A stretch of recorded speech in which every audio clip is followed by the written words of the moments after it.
আলহামদুলিল্লাহ, অবশেষে একটি খুশির সংবাদ। এতদিন যারা অপেক্ষা করছেন তাদের জন্য একটা খুশির সংবাদ। অনেকদিন পরে হলেও মালয়েশিয়ার কলিং কিন্তু খুলছে। মালয়েশিয়াতে অলরেডি কলিং এর লোক আসা শুরু করছে।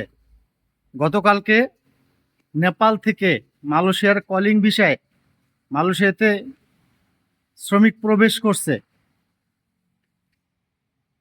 এটা যেমন খুশির সংবাদ, ঠিক সাথে সাথে আরও একটা কষ্টের সংবাদও আছে। সেটা হলো বাংলাদেশ থেকে কিন্তু এখনো কলিং নিয়ে কোনো আলোচনায় পৌঁছাতে পারেনি বাংলাদেশ বা মালয়েশিয়া সরকারের মধ্যে।